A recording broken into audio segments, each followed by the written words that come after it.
السلام علیکم ورحمۃ اللہ وبرکاتہ۔ نحمدہ ونصلی علی رسول الکریم، اما بعد۔ اللہم صلی علی محمد وعلی آلہ وصحابہ اجمعین۔ 18 اپریل 2025 کا جمعۃ المبارک مسئلہ فلسطین آج کل غزہ میں جنگ جاری ہے، اور علماء اکرام نے اتفاق کے ساتھ فتویٰ دیا ہے کہ امت محمدیہ صلی اللہ علیہ وآلہ وسلم پر جہاد جو ہے وہ فرض ہو چکا ہے۔ تو اس حوالے سے جو فتویٰ دیا ہے علماء اکرام نے، تو سب خطباء نے مسئلہ فلسطین اور یہودیوں کے بارے میں کچھ بات کی ہے۔ تو ہم بھی آج 18 نکات پر مشتمل 3 موضوعات 18 نکات میں بیان کریں گے۔ ایک یہودی ذلیل کیوں اور ان کی تاریخ۔ دوسری بات یہ ہے کہ مسلمانوں کے امت کے زوال کے اسباب کیا ہیں، اور پھر ان کا حل۔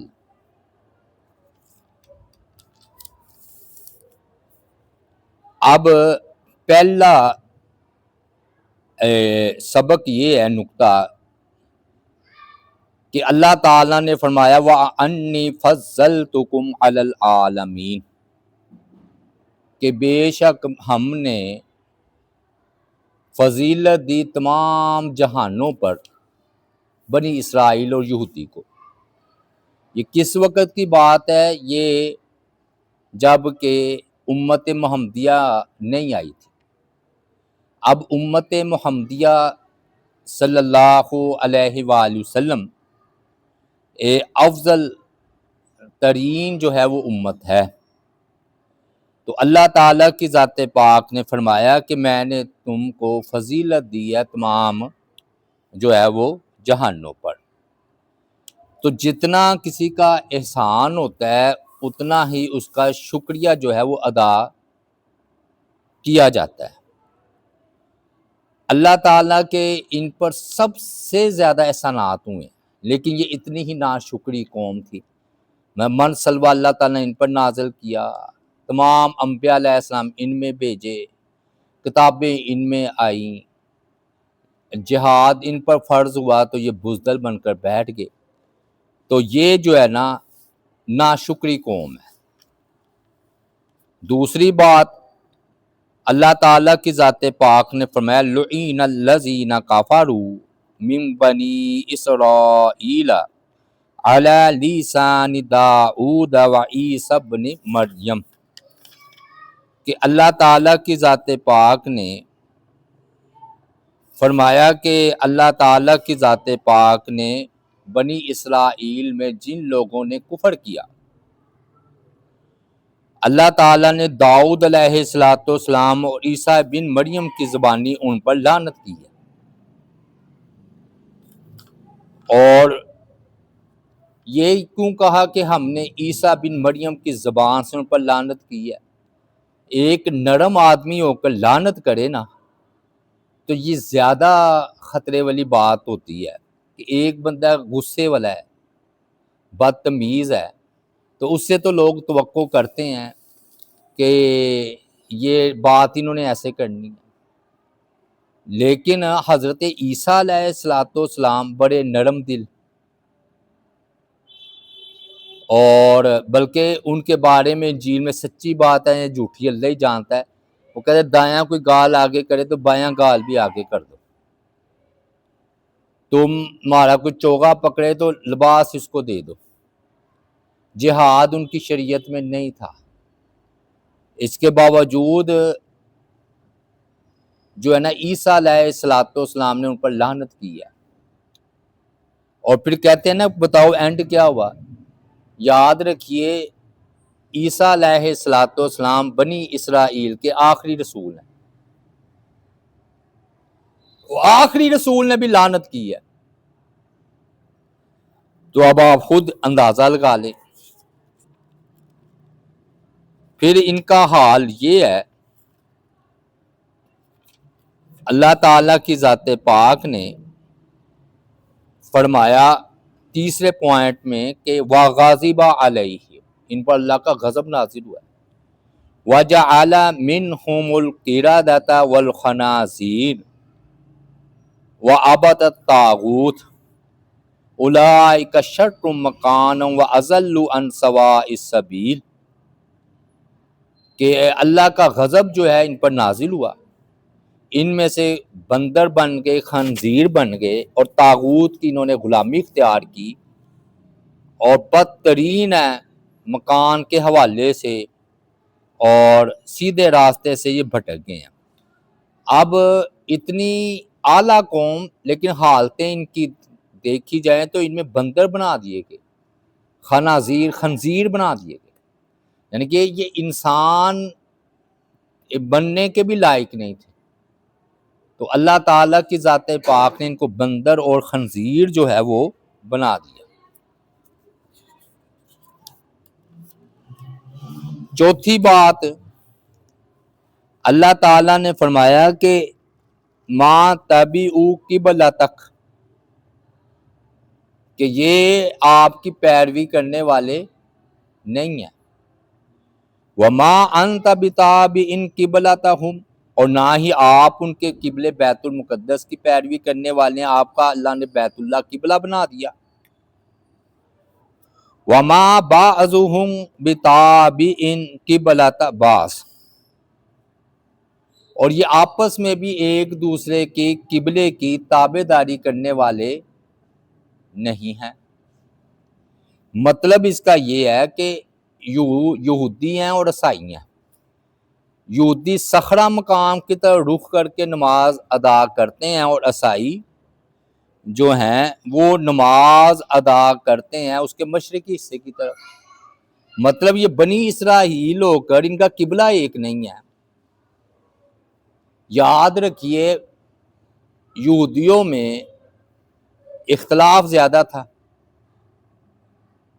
یہودیوں میں اختلاف زیادہ ہے اور شور کم ہے، اور ہم میں اختلاف کم ہے، ان میں اختلاف زیادہ ہے، ہم میں اختلاف کم ہے، شور زیادہ ہے۔ ان کو تو قبلہ بھی ایک نہیں ہے ان کا، اور عیسائی تو عقیدے تک جو ہے نا، جو ان کا عقیدہ تثلیث ہے ان میں وہ ایک نہیں ہے۔ پھر اللہ تعالیٰ کی ذات پاک نے پانچویں پوائنٹ میں یہ بات ہے کہ یہ اتنے ذلیل تھے کہ دوسروں کی بیویوں پر بھی نظر رکھتے تھے۔ اللہ تعالیٰ نے فرمایا ہاروت ماروت نازل ہوئے، انہوں نے جادو سیکھا، وَيَتَعَلَّمُونَ مَا يُفَرِّقُونَ بَيْنَ الْمَرْءِ وَزَوْجِهِ، کہ ان اختلافات یعنی کہ جادو کی وجہ سے انہوں نے میاں بیوی میں جدائی کروا دی تاکہ ان کی بیوی اپنے شوہر سے پھر کر میری طرف متوجہ ہو جائے۔ اب یہ اخلاقی لحاظ سے کتنی کمی ہے کہ کسی کی بیوی کی طرف نگاہ رکھنا، میاں بیوی میں جدائی کروا دینا۔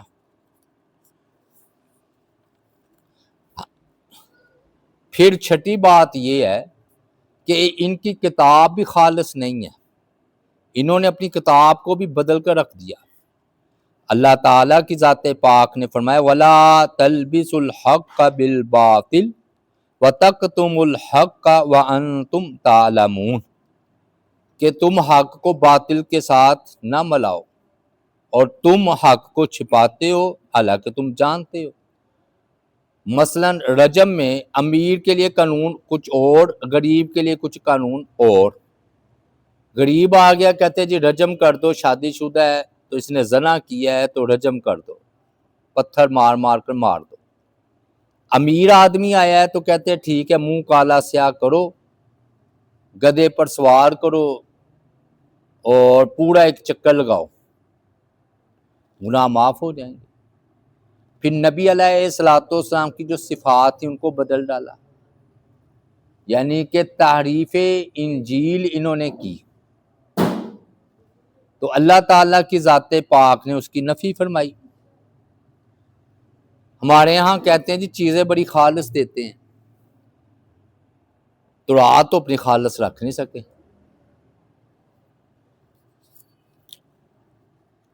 پھر اللہ تعالیٰ کی ذات پاک نے سورہ المائدہ آیت نمبر 63 میں فرمایا وَأَكْلِهِمُ السُّحْتَ، انہوں نے رشوت کھاتے تھے اور سودی نظام بھی ان کی طرف سے آیا۔ اب ہمارے ہاں بڑا مشہور ہے جی حقوق العباد میں بہت آگے ہیں، کتوں سے بھی پیار کرتے ہیں، تو اس کا جواب یہ ہے کہ ان بیچاروں نے کتوں سے کیا پیار کرنا ہے، یہ تو انسانوں سے بھی پیار نہیں کرتے۔ اب دیکھیے نا کہ فرمایا کہ یہ جو ہے نا رشوت اور سود کھاتے ہیں۔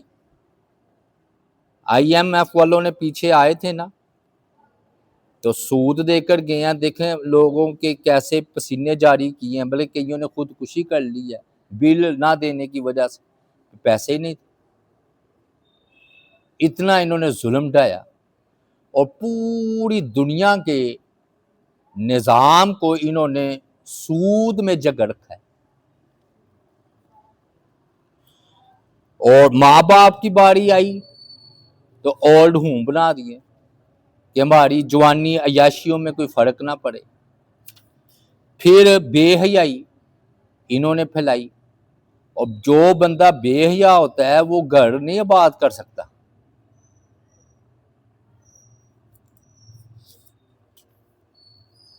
آٹھویں بات یہ ہے کہ اللہ تعالیٰ نے فرمایا کہ وَيَقْتُلُونَ النَّبِيِّينَ بِغَيْرِ الْحَقِّ، کہ انہوں نے انبیاء علیہ السلام کو ناحق شہید کیا ہے۔ انبیاء علیہ السلام جو گناہوں سے معصوم ہوتے ہیں، یہ کیا یعنی کہ حقوق العباد بندوں کے حقوق سب سے زیادہ تو انبیاء کے ہوتے ہیں۔ یہودیوں نے بنی اسرائیل نے انبیاء علیہ السلام کو ناحق جو ہے وہ شہید کیا ہے، حتیٰ کہ یحییٰ عیسیٰ علیہ السلام کو کہتے ہیں نا اینڈ کیا ہوا، اینڈ بتائیں۔ اینڈ یہ ہوا ہے کہ عیسیٰ بن مریم کو بھی انہوں نے صلیب دینے کی کوشش کی، اور اللہ تعالیٰ کی ذات پاک نے زندہ ان کو آسمانوں پر اٹھا لیا۔ حضرت زکریا یا یحییٰ علیہ السلام کو بھی شہید کر دیا، حتیٰ کہ ہمارے جو نبی علیہ السلام ہیں، ہمارے نبی علیہ السلام کو زہر دیا یہودن نے، اور آپ کی جو وفات ہے وہ بھی زہر کی وجہ سے ہوئی ہے۔ تو کیا پتہ چلا کہ آخری نبی صلی اللہ علیہ وآلہ وسلم کو بھی انہوں نے شہید کرنے کی جو ہے کوشش کی، بلکہ زہر دے ہی دیا۔ یہ تھی یہودیوں کے ذلیل اور رسوا ہونے کی دلیل۔ اب 9ویں بات میں ہم بات کریں گے کہ امت محمدیہ صلی اللہ علیہ وآلہ وسلم پر زوال، مغلوبیت، کفار ہم پر غالب کیوں آ گئے، اور یاد رکھیے اگر ہم یہودیوں سے جیت بھی جائیں تو پھر بھی ہم مغلوب ہی ہیں، پھر بھی ہم مغلوب ہیں۔ سب سے پہلی وجہ تو یہ ہے کہ ہمارے اندر لیڈر کی کمی ہے، لیڈر ہی ہم میں موجود نہیں ہے۔ پہلے لیڈر جو تھے نا وہ انبیاء اکرام ہوا کرتے تھے، اور وہی لیڈ بھی کیا کرتے تھے. وہ دینی اور دنیا دونوں کے لیڈر ہوا کرتے تھے. نبی علیہ الصلوۃ والسلام آخری نبی ہیں، آپ کے بعد کوئی رسول اور نبی نہیں. اب یہ اسلام میں ہمیں دو بڑے بڑے نبی علیہ الصلوۃ والسلام کے بعد لیڈر مل گئے، خلفائے راشدین، معاویہ، ابو بکر، عمر، عثمان، علی. معاویہ رضی اللہ تعالی عنہ کے 20 سالہ دور خلافت میں بھائی بڑا امن رہا، اور مسلمانوں نے 3 مقامات پر حکمرانی کی. ہمیں خالد بن ولید رضی اللہ تعالیٰ عنہ جیسے سپہ سالار مل گئے. اگر امت محمدیہ کے علماء کو دیکھا جائے تو ان میں عقل میں راضی ہے، فلسفے اور یہ تصوف میں، صحیح تصوف میں غزالی. چلے غلطیاں کمیاں کوتاہیاں ہم مانتے ہیں، ہر ایک میں ہوتی ہیں، اور بخاری محدثین میں. اور دوسری امتوں میں نہ بخاری ہیں، نہ غزالی ہیں، نہ رازی ہیں. اور بعد میں بھی صلاح الدین ایوبی، سلطان محمود غزنوی. اب پیدا کیا ہو رہے ہیں؟ کچھ نہیں پیدا ہو رہے. فنکار، گلوکار، کیا صلاحیتیں ہیں؟ کوئی صلاحیتیں نہیں. عورتیں بانچ ہو چکی ہیں اس حوالے سے کہ وہ کوئی بہت بڑا لیڈر پیدا کرے. پہلے دیکھنا امام ابو حنیفہ، امام شافعی، احمد بن حنبل جیسے. اب کون ہے؟ کوئی بھی نہیں. فنکار ہیں اور اداکار ہے. 10ویں بات یہ ہے کہ اللہ تعالیٰ نے فرمایا انتم الاعلون ان کنتم مؤمنین، تم ہی غالب آؤ گے اگر سچے مومن ہوئے. سورہ آل عمران آیت نمبر 139 ہے. سچے مومن نہیں رہے ہمارے اندر، بیان کرنے والے سمیت. اور پھر تصوف، غلط تصوف، دنیا کی غلط تشریح نے ہمیں تباہ و برباد کر دیا. دنیا کو چھوڑ دو، دنیا بڑی حقیر چیز ہے. کوئی غاروں میں چلا گیا، کوئی دریا کے کنارے بیٹھ گیا، کوئی مزارات کس نے مل لیے. حالانکہ دنیا کی چیزوں میں سے نبی علیہ الصلوۃ والسلام نے اچھی غذا شہد کو پسند فرمایا، قرآن نے ان کو شفا کہا. پھر اس کے بعد حضرت ابراہیم علیہ الصلوۃ والسلام نے مکہ والوں کے لیے دعا مانگی، وَارْزُقْ أَهْلَهُ مِنَ الثَّمَرَاتِ. سورہ البقرہ آیت مبارکہ کریمہ 126، کہ رزق دے ان کے اہل کو پھلوں میں سے. پھلوں میں سے اللہ تعالیٰ نے فرمایا کہ ان کو رزق جو ہے وہ عطا فرما. رہبانیت ہم میں آئی، اور کسی نے کہا جی وہ کنویں میں الٹا لٹکا رہا، کسی نے کہا جی پتے کھا کر گزارا کرتا رہا. تو یہ کہاں سے چیز آئی؟ اسلام میں تو یہ چیز نہیں ہے کہ دنیا چھوڑ. دنیا کا مفہوم یہ تھا، اللہ تعالیٰ نے دعا سکھلائی ہے، ربنا آتنا فی الدنیا حسنہ وفی الآخرۃ حسنہ وقنا عذاب النار، کہ یا اللہ میری دنیا بھی اچھی کر، آخرت بھی اچھی کر. اللہ تعالیٰ نے بطور احسان فرمایا سورہ ضحیٰ میں، وَوَجَدَكَ عَائِلًا فَأَغْنَىٰ، ہم نے آپ کو فقیر پایا، تنگ دست پایا اور غنی کر دیا. اب آپ مجھے بتائیے، قرآن کہہ رہا ہے فَأَغْنَىٰ، تو لوگوں میں پتہ کیا مشہور ہے کہ آپ غریب آدمی تھے. یہ سورہ ضحیٰ میں ہے، وَوَجَدَكَ عَائِلًا فَأَغْنَىٰ.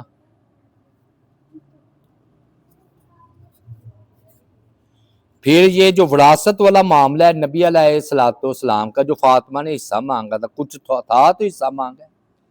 یاد رکھیے نبی علیہ السلام کا مال غنیمت میں سے 5واں حصہ آپ کو ملتا تھا۔ نبی علیہ السلام کو جو ہے نا 600 درخت خیبر میں جو فتح ہوا تھا،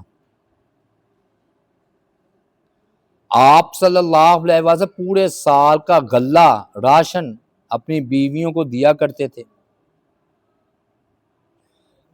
تو دولت کو برا سمجھا گیا، حالانکہ دولت اگر عثمان غنی کے پاس ہو تو حق کے لیے وہ استعمال ہوتی ہے۔ قارون، فرعون، نمرود، شداد کے پاس ہو تو وہ غلط استعمال ہوتی ہے۔ حکومت کو برا سمجھا گیا، حالانکہ دعا سکھلائی گئی، رب ادخلنی مدخل صدق واخرجنی مخرج صدق وجعل لی من لدنک سلطانا نصیرا، دعا سکھلائی گئی۔ حضرت داؤد علیہ السلام حکمران تھے، ان کے بیٹے اللہ تعالیٰ نے سلیمان علیہ السلام کو بے نظیر حکومت عطا کی۔ یوسف، ذوالقرنین، یہ کون تھے؟ ذوالقرنین حکمران تھے، ان کی دولت، ان کی طاقت ظالموں کے خلاف استعمال ہوئی ہے۔ ذوالقرنین نے یجوج مجوج کو ڈھک کر رکھ دیا تھا۔ سلطان صلاح الدین ایوبی سلطان کہلائے ہیں، سلطان محمود غزنوی، بلکہ اللہ تعالیٰ نے سورہ المائدہ آیت مبارکہ کریمہ 20 میں فرمایا بنی اسرائیل میں ہم نے بادشاہت رکھی، ملوکیت رکھی۔ معاویہ رضی اللہ تعالیٰ عنہ کو ملوکیت کہہ دیتے ہیں نا، خلافت و ملوکیت۔ اللہ نے فرمایا وَجَعَلَكُم مُلُوكًا، تو یہ حکومت بری چیز ہے، تو ہم نے سمجھا یہ بری چیز ہے تو غیر قابض ہو گئے۔ تو یوسف علیہ السلام کو اللہ نے مصر کی حکومت عطا فرمائی، اور نبی علیہ السلام بھی مدینہ کے حکمران تھے۔ پھر 13ویں بات یہ ہے کہ جدید اسلحہ ہم نے تدبیر اختیار نہیں کی جنگ کے لیے بھی۔ قرآن نے کیا کہا سورہ الانفال میں وَأَعِدُّوا لَهُم مَّا اسْتَطَعْتُم مِّن قُوَّةٍ مِّن رِبَاطِ الْخَيْلِ،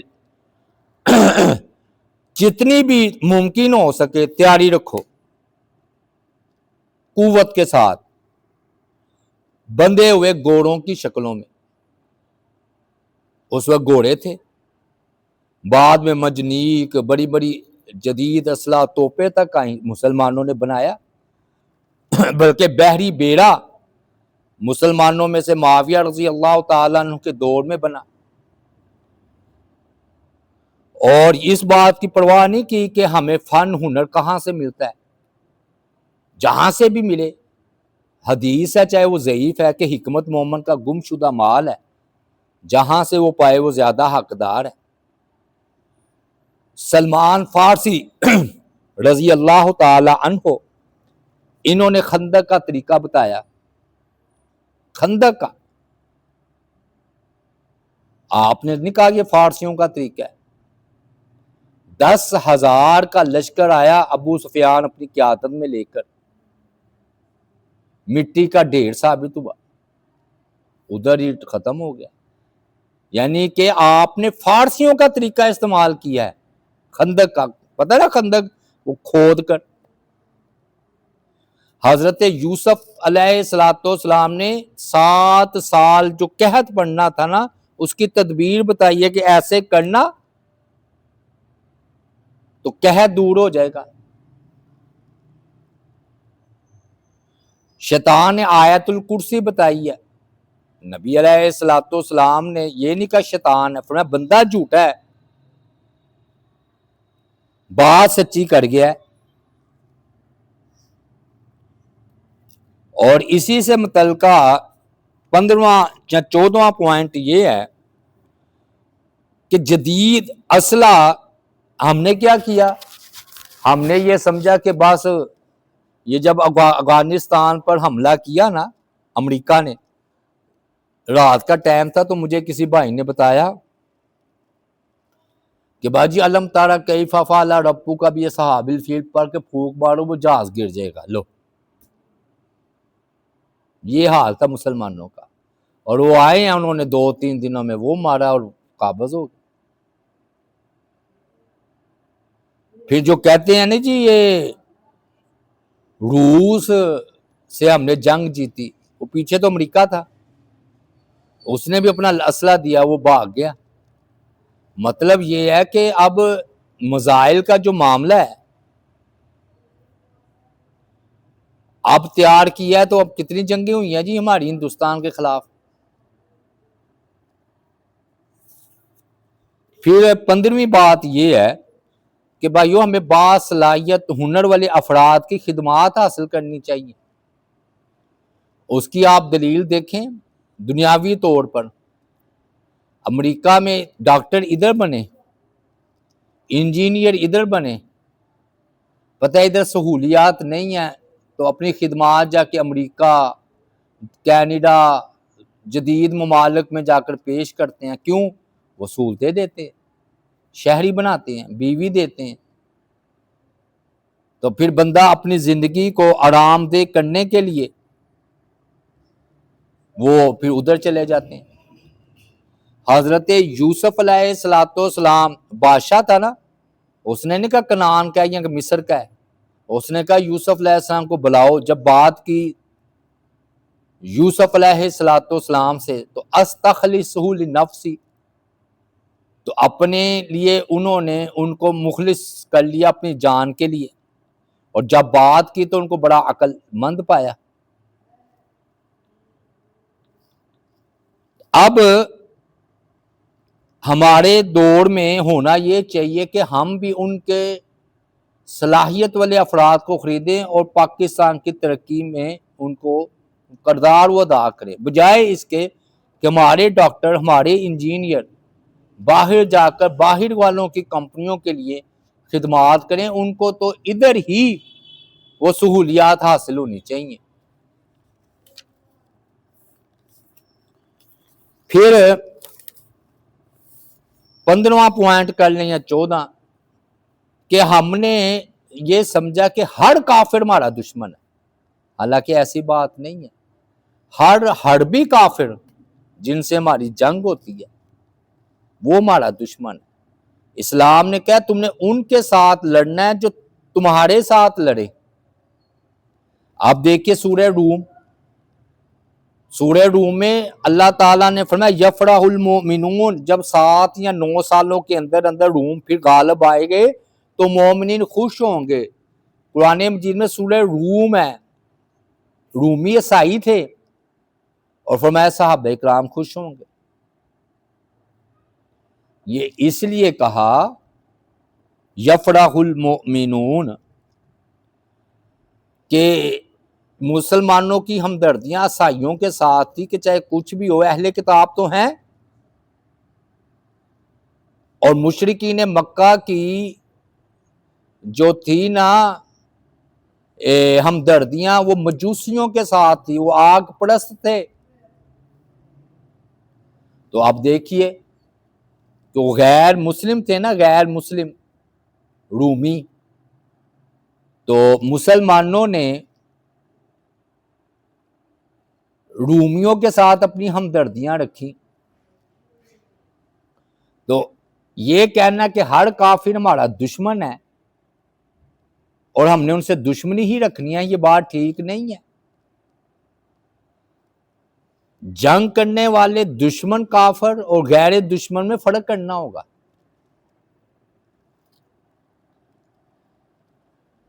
اب اس کی عقلی مثال دیکھ لیں، جب آسٹریلیا کا اور بھارت کا میچ ہو تو ہم کہتے ہیں آسٹریلیا جیت ہے، حالانکہ دونوں ہی کافر ہیں. کیوں؟ کیونکہ بھارت ہمارا دشمن ہے. اسی طرح سورہ روم میں مسلمان، بلکہ ابو بکر رضی اللہ تعالیٰ عنہ نے شرط لگا لی تھی تو ان کی ہمدردیاں مسلمانوں کے ساتھ تھی تو ایسا ہوا۔ مطعم بن عدی یہ کافر تھا۔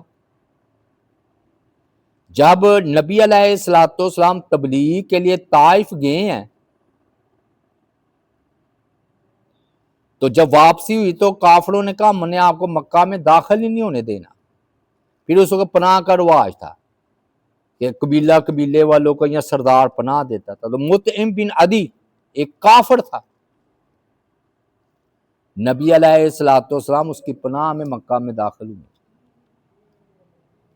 ورنہ وہ طائف کا سفر پڑھ کر دیکھ لیں۔ پھر تیسری دلیل ہے ہجرت حبشہ۔ نجاشی ایک کافر عیسائی تھا لیکن نرم دل تھا۔ قرآن نے کہا کہ وہ روتے تھے قرآن سن کر، ان کے راہب پادری۔ پہلی ہجرت آپ نے فرمایا ان کے ظلم سے نجات لینی ہے تو تم حبشہ کی طرف ہجرت کر جاؤ، تو کافر ہی تو تھا۔ بلکہ مکہ کی فتح کا سبب یہ دو قبیلے ہی بنے تھے، دو قبیلے دونوں کافر تھے، لیکن بنو بکر اور بنو خزاع اب یہ ہوتا تھا حلیف بن جاتے تھے، دوست، کہ ہماری ہمدردیاں اس کے ساتھ، ان کی ہمدردیاں ان کے ساتھ۔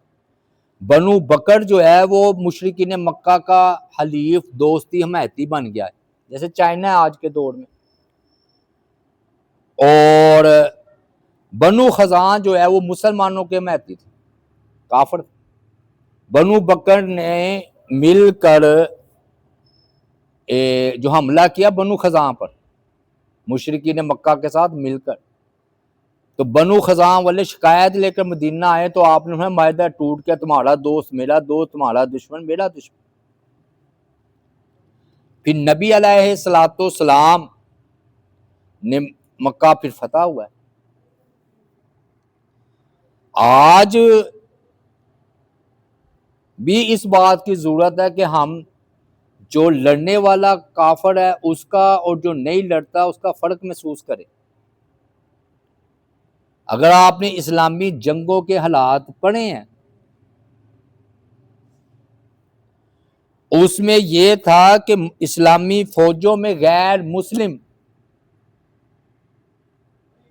اسلامی فوجوں میں خالد بن ولید رضی اللہ تعالیٰ عنہ کی فوج میں غیر مسلم تھے، کیونکہ وہ عیسائی مظلوم تھے جو مسلمانوں کی فوج میں شامل تھے، تو ظالم عیسائیوں کے خلاف جنگ ہوتی تھی۔ آج چائنا ہمارا دوست ہے، ٹھیک ہے، جتنے دوست بنائے جائیں اتنے ہی کم علیہ کافر ہے۔ روس اور امریکہ کے مقابلے میں چونکہ وہ اہل کتاب ہے امریکہ، تبھی ہم ان کا ساتھ دیا، لیکن اب عقل آئیے یہ مفادات کی دوڑ ہے جی، اب روس کے ساتھ بھی تعلقات بڑھا رہے ہیں۔ دیکھیں تینوں کو اپنی اپنی جگہ پر رکھ رہے ہیں،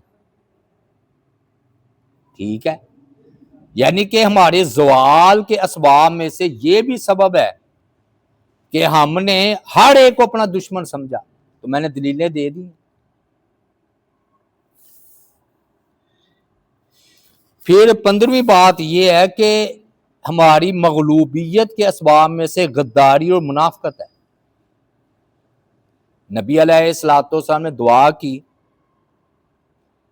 کہ یا اللہ میری امت آپس میں نہ لڑے، یعنی کہ دوسرا غالب نہ آئے، تو اللہ تعالیٰ نے فرمایا آپ کی دعا قبول ہے، لیکن یہ لڑیں گے آپس میں، ان کا بعض کو قیدی بنائے گا، قتل کرے گا۔ مسلم شریف میں ہے، یعنی کہ ہمیں صرف کافروں ہی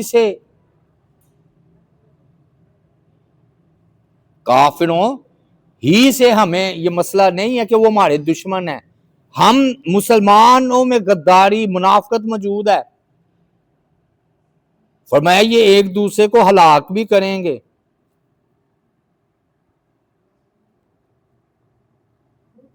اور لوگوں کو قیدی بھی بنائیں گے۔ 16ویں بات جی، یہ ناجائز حکومت ہے اسرائیل کی، ناجائز بچہ ہے، قائد اعظم نے کہا تھا۔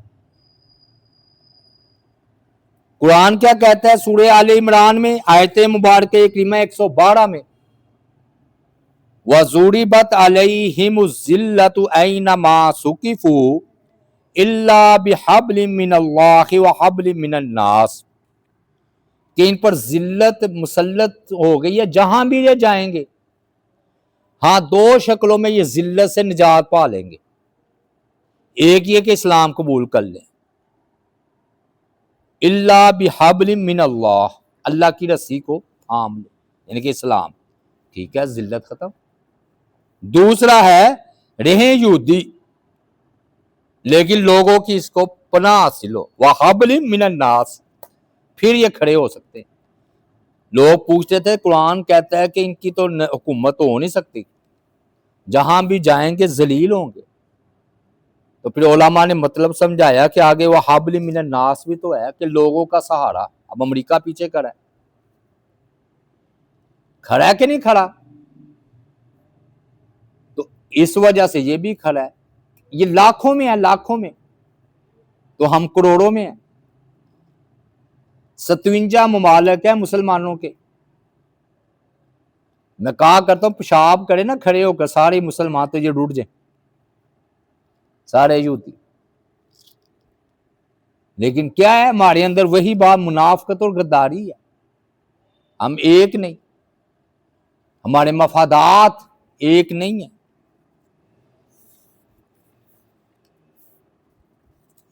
اب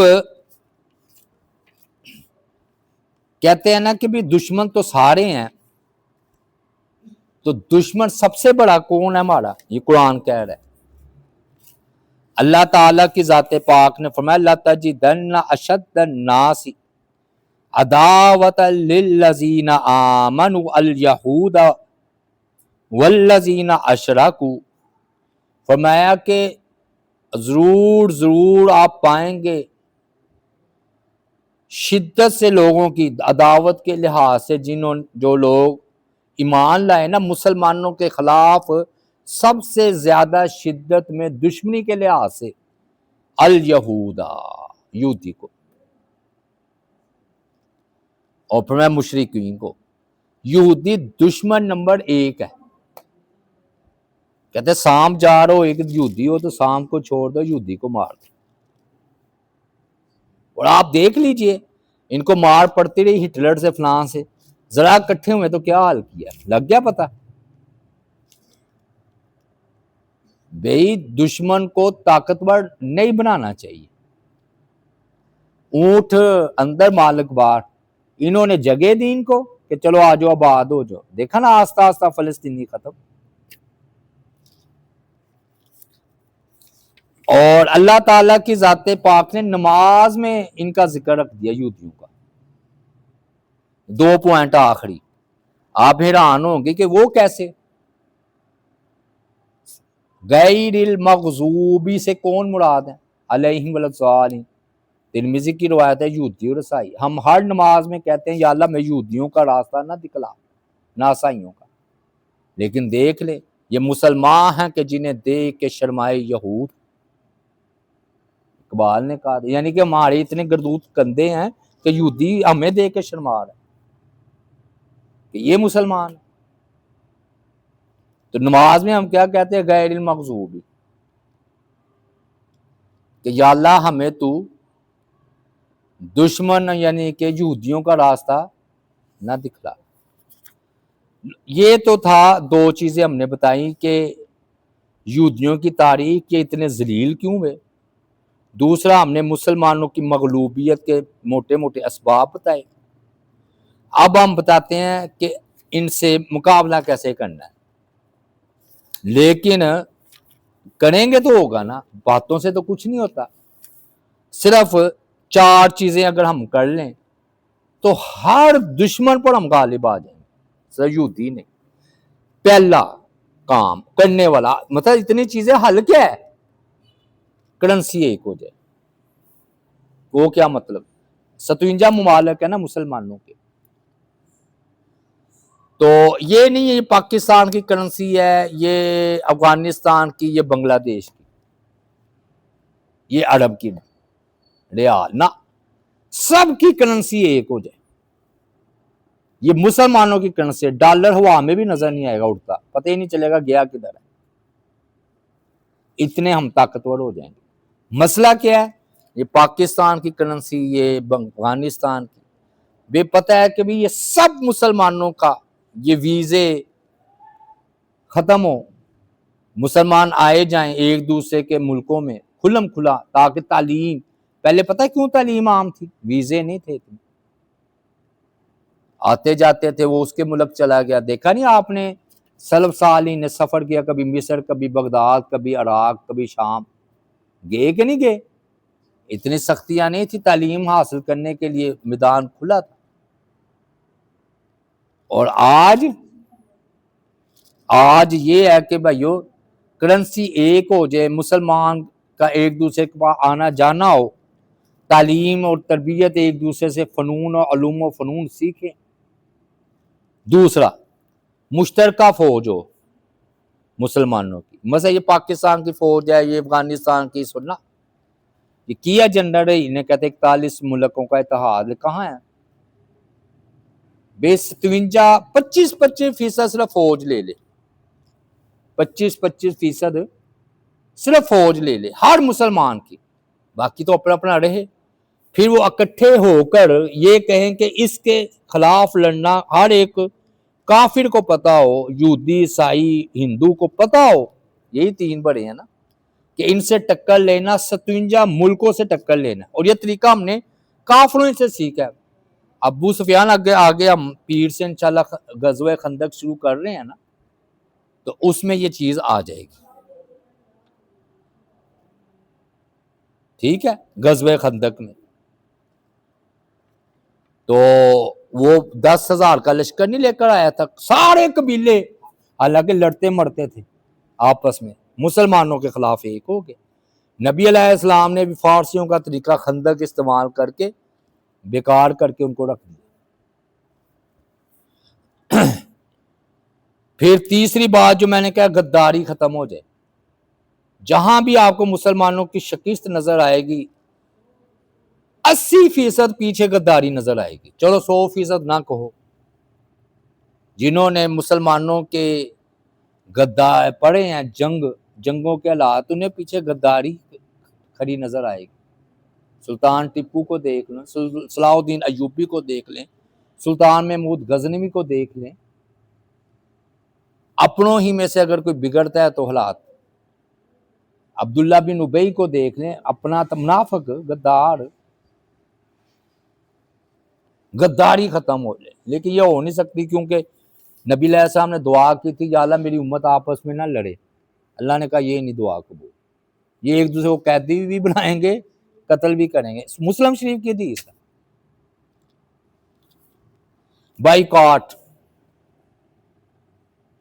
بائیکاٹ کا مطلب یہ ہے کہ واقعی حقیقی طور پر ان کی معیشت کو ضرب لگے. اب پھر لمبے لمبے اشتہار لگائے ہوئے بائیکاٹ کرو، اور یہ مسلمانوں کا بھی نقصان ہوتا ہے. تو بڑے شر سے بچنے کے لیے یہ چھوٹا شر تو اپنانا پڑتا ہے، یہ تو اصول ہے ہی ہے نا. ٹھیک ہے، وہ میں مانتا ہوں مسلمانوں کا بھی نقصان ہے، لیکن آپ یہ تو دیکھیں. اور یہ بائیکاٹ کرنا یہ قرآن نے ہمیں سکھلایا ہے. حضرت یوسف علیہ السلام نے کیا کہا تھا؟ گلہ گلہ کوئی نہیں ہے، بھائی کو لے کے آنا. کیا نا معاشی بائیکاٹ، کہتے جی لے کر آئیں گے. یعقوب علیہ السلام کو کہنے لگے کہ ابو جی وہ گلہ روک دیا گیا، ہم سے گلہ ہم سے روک دیا گیا. تو یہ بنیادی بندے کی ضرورت ہے، رزق. تو ان کا جب مصنوعات کا بائیکاٹ ہوگا، کمزور ہوں گے، ہم سے ہی فائدہ اٹھا کر ہمارے لیے خلاف اسلحہ تیار کرتے. تو یہ بھائیو میں نے اسباب 17، 18، 19 بتائے ہیں. اللہ تعالیٰ سے دعا، اللہ تعالیٰ عمل کی توفیق عطا فرمائے.